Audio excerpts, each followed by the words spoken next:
Hello and welcome to my channel. My name is Ria. If you love chicken, eggplant, chickpeas and curry, this is the recipe for you.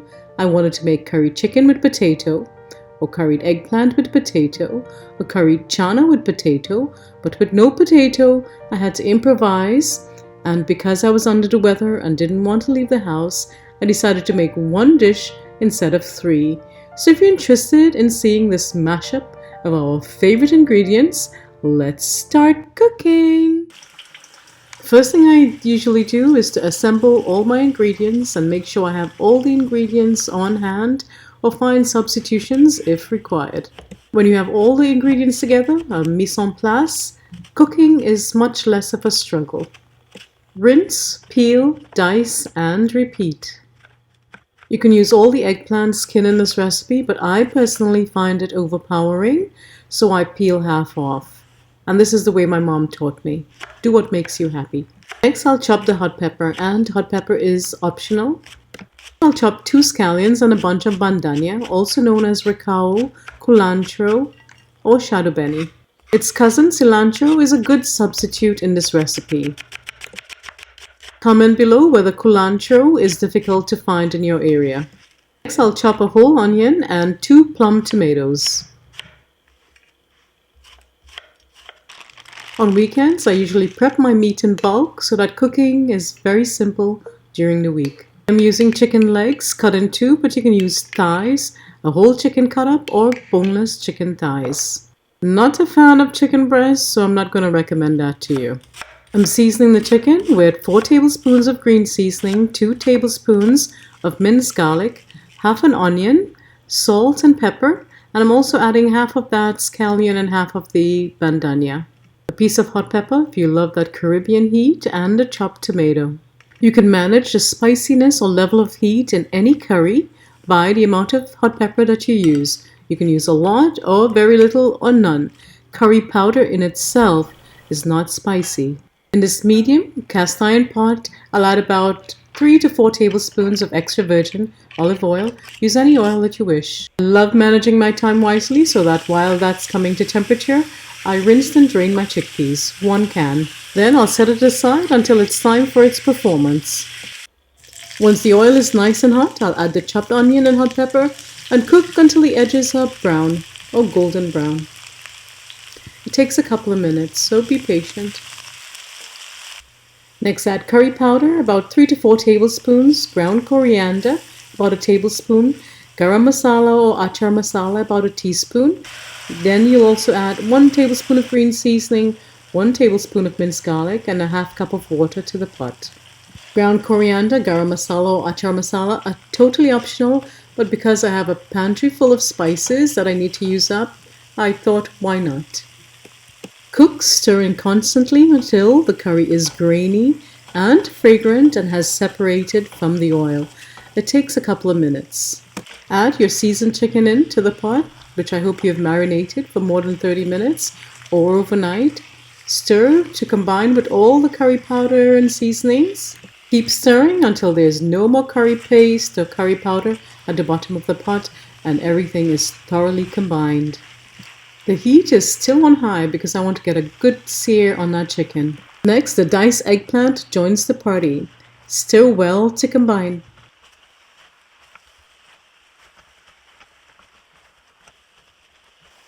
Add the remainder of the chopped tomatoes, the diced herbs, including my favorite thyme, a little bit of the scallion, and chopped culantro. Remember, you can use cilantro if you don't have culantro. You can now relax because the major part of this is now complete. Cover, reduce the heat to low, and cook for 20 to 25 minutes, stirring every 10 minutes. Set the timer for 30 minutes, please. Timer 03 for 30 minutes, starting now. The chicken and the eggplant will release and cook in their natural juices. However, if the liquid evaporates too quickly, add about a cup of water or as required. Do not take a nap or a long walk. Keep an eye on your pot. In my case, I will clean up and wash the dishes.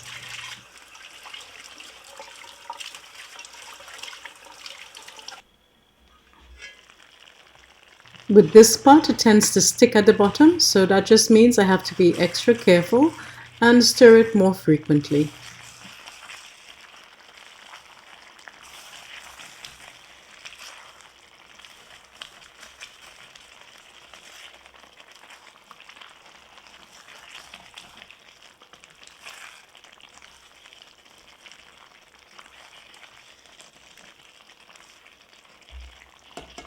Here I'm testing the tenderness of the chickpeas to gauge when to add it to the pot. If it's very hard, you add it early on. If it's very soft, you add it towards the end of cooking. I always take a mental break to check on my best friend. He loves being perched here because he can keep an eye on me in the kitchen.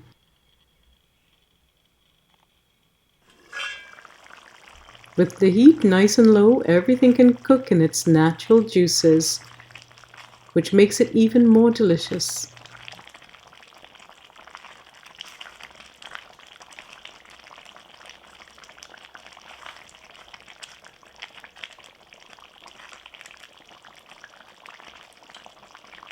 .03 has about 7 minutes and 31 seconds remaining.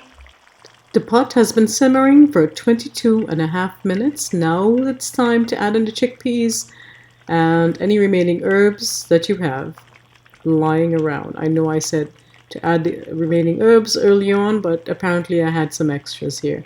So that goes into the pot. I'll test for salt and add, if required. I'm also adding 1 teaspoon of roasted cumin. I know that the chicken is fully cooked because I cut it into small pieces. So now the tasting begins. I find this dish simply irresistible.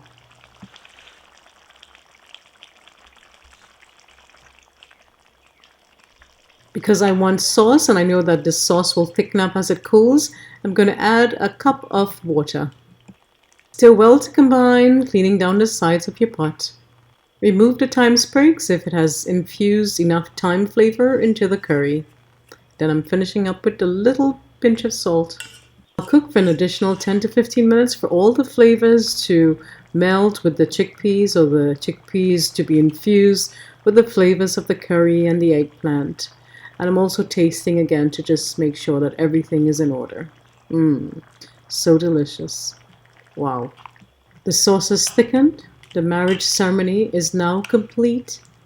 The salt is on point. It's time to turn off your stove.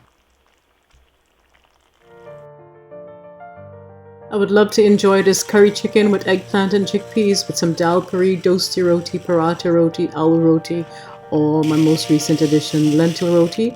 But because I'm very hungry and short on time and patience, I'm going to cook some rice. I should have done this earlier, but luckily the rice steams in 15 minutes, so I'll be eating very soon. That's all there is to it, my sweet and kind friends. Thank you so much for being in the kitchen with me today. I hope you enjoyed our time here.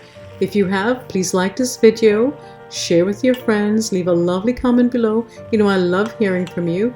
And subscribe if you haven't, if you wish to see more. Until next time, stay safe, be well, cook, share, and love, and watch my other videos. Bye bye.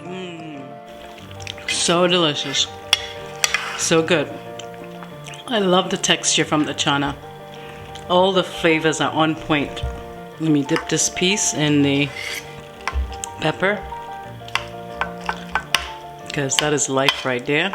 Get some channa, get some rice, get a piece of chicken. That's the perfect bite. Mm-hmm.